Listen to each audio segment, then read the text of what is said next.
What sets this content apart?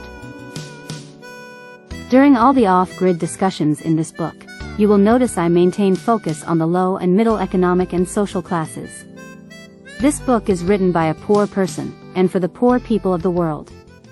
Nothing against the wealthy, but I believe that the need is especially there for the low-income people to take advantage of the resources that can free them in many ways. Also, I wholeheartedly believe that the need really exists for poor people to get off the grid.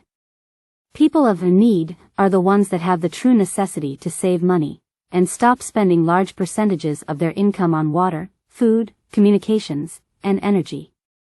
Powerful people largely don't mind paying for these resources, as their incomes are much higher, and the percentage they pay for these is relatively tiny. And many rich folks are positioned to take advantage of the situation enabled by the grid.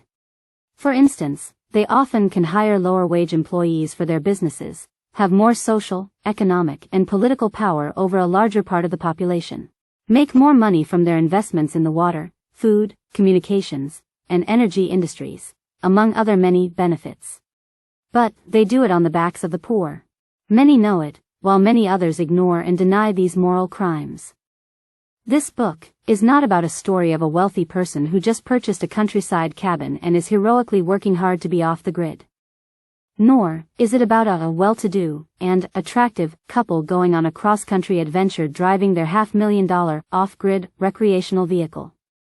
Nor is this book about the high-income ex-city dweller that had enough of the grind and has now moved to the desert, bringing with her all the luxuries of the city and boasting about living sustainably. No, this book is based on the reality of most of us, poor to lower middle-class working people, who are practically hostages of a grid-connected society. It is for those with barely the money, time, and resources to break away from a system that applies continuous economic, social, and political pressures on them.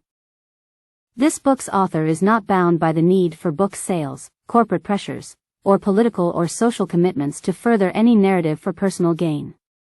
I don't hide the fact that I am, currently, deep into the same situation as most other people, in debt, having to work for a living, and struggling to balance between my desire to help the planet and help my loved ones and self.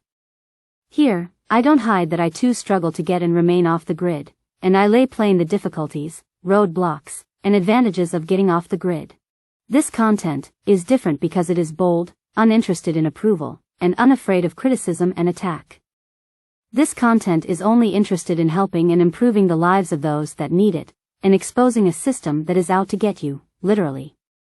And this content provides down-to-earth and attainable solutions, acknowledging the economic and other limitations of its audience. Here, I attempt to provide the reasoning, inspiration, resolve, limitations, benefits, and step-by-step guidance on living off the grid. And I promote living off the grid as a lifelong quest, a lifestyle, and a community. Make no mistake, I exclude no one. I embrace the poor and rich, lowly and elite, of course, considering that all extremes, the very poor and rich, are victims of sorts, of the same artificially propped system. A system that has pushed inequality to greater and greater heights.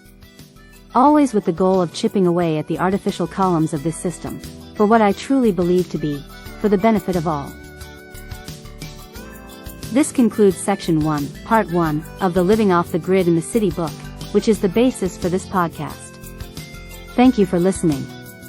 And, thank you for listening to this podcast. Please look for the next episode soon. And, please ensure you share this with your friends and family. And, please like this content, and subscribe, as a sign of support, and for me to continue to provide this type of content to more people like you.